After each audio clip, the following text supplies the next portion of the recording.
Supreme court ने अपने 28 जुलाई के फैसले में एहतसाब अदालत को नवाज शरीफ और शरीफ खानदान के खिलाफ तीन रेफरेंसेस की समाअत 6 माह में मुकम्मल करके फैसले सुनाने की हिदायत की थी। यूं एहतसाब अदालत को मार्च में फैसला सुनाना था, लेकिन कार्रवाई मुकम्मल ना होने के बायस एहतसाब अदालत ने सुप्रीम कोर्ट से मोहलत मांगी थी, जिस पर सुप्रीम कोर्ट ने नवाज शरीफ के खिलाफ ट्रायल मुकम्मल करने के लिए 2 माह, जबकि इसहाक डार के खिलाफ ट्रायल मुकम्मल करने के लिए 3 माह की मोहलत दे दी थी। यानी सुप्रीम कोर्ट की मोहलत के बाद एहतसाब अदालत के पास मई के वस्त तक का वक्त आ गया था, मगर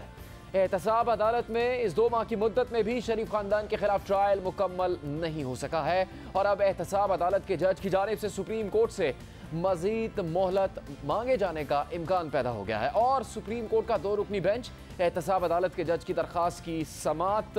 कल करेगा, जिसमें इसकी मजीद तफसील सामने आ सकती है। बेंच की सरबराही जस्टिस शेख अजमत सईद करेंगे, जबकि इनके साथ जस्टिस एजाजुल एहसन भी बेंच के रुकन होंगे। ये 2 रुकनी बेंच एहतसाब अदालत के जज की दरख्वास्त सुनेगा और मजीद मोहलत, अगर इससे मुताल्लिक ही दरख्वास्त है, मजीद मोहलत देने से मुताल्लिक फिर फैसला किया जाएगा। क्या एहतसाब अदालत को मजीद मोहलत मिलेगी या फिर पहले से दी गई मोहलत के मुताबिक मई के वस्त तक ही इन रेफरेंसेस पर फैसला सुनाना होगा।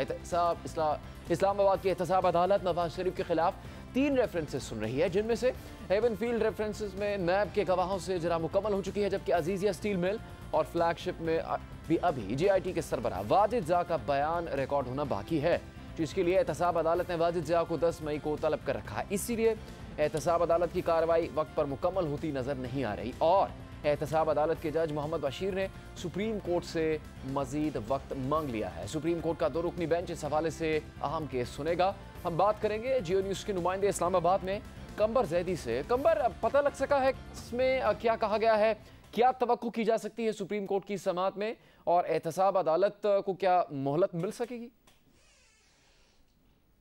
जी बिल्कुल जुनेद, दरख्वास्त में तो एहतसाब अदालत ने जो जज है मोहम्मद बशीर, उन्होंने सुप्रीम कोर्ट से टाइम मांगा है और इस टाइम की समाअत के लिए चीफ जस्टिस ऑफ पाकिस्तान ने जो है समाअत मुकर्रर कर दी है, जिसकी एक बेंच तरतीब दी है, जिसकी सरबराही जस्टिस शेख अजमत सईद करेंगे। जस्टिस एजाजुल एहसन उस बेंच का हिस्सा होंगे। ये दोनों जज साहिबान, मोअज़्ज़ज़ जज साहिबान, कल इस केस को सुनेंगे। पिछली दफ़ा जब ये केस था तो 3 रुकनी बेंच ने की थी और ये पनामा का वही इम्प्लीमेंटेशन बेंच था जिसने जो है फैसला आने के बाद रिपोर्ट JIT की रिपोर्ट पर जो समातें करता रहा था, लेकिन है इसमें एक डेवलपमेंट ये हुई है कि जस्टिस एजाज अफजल खान जो इस बेंच के हेड थे वो रिटायर हो गए हैं सुप्रीम कोर्ट से 6 मई को और अब जो है उनकी जगह जस्टिस अजमत सईद शेख इस बेंच की सरबराही करेंगे। पिछली दफ़ा जब गुज़िश्ता समाअत हुई थी तो हमने देखा था कि इसी तरह दरख्वास्त आई थी और टाइम मांगा गया था, जिसके बाद जो है शरीफ खानदान को 2 महीने दिए गए थे, जिसके और इसहाक डार को जो है वो 3 माह दिए गए थे मुकम्मल करने के लिए। लेकिन जुनेद, हमें ट्रायल मुकम्मल होता अभी दिखाई नहीं दे रहा। किसी तौर भी ये मुमकिन नहीं है कि मुकर्ररा वक्त पर ट्रायल ख़त्म हो जाए, क्योंकि जो रेफरेंसेस हैं उसमें अभी आर्ग्यूमेंट्स बाकी हैं, मुल्ज़िमान के बयानात कलमबंद होने हैं और ये इट्स क्वाइट लेंथी प्रोसीजर। तो मतलब यानी मुमकिन नहीं है कि ये जो है अपने मुकर्ररा मुद्दत पर हो। इसी वजह से जज साहब ने सुप्रीम कोर्ट से रुजू किया है और यही दरख्वास्त में कहा है कि टाइम दिया जाए ताकि ट्रायल मुकम्मल किया जाए। यहाँ पे जुनेद, मैं आपको एक और बात भी बताता चलूँ कि हमारे कुछ ज़राए से बात हुई है तो शरीफ खानदान के जो वकला हैं उनका ये कहना है कि उन्हें तकरीबन 3 माह दिए जाएं, मजीद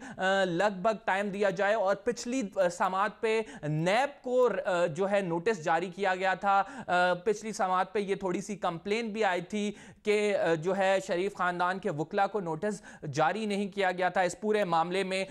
तो अभी बात जो सामने आ रही है तकरीबन 3 माह का वक्त जो है शायद मांगा जाए सुप्रीम कोर्ट की समाअत में और मुताद्दिद जो है चांसेस, इम्कान यही कह सकते हैं हम कि जो है दे दिया जाएगा अदालत उज़्मा की जानिब से। मजमूई तौर पर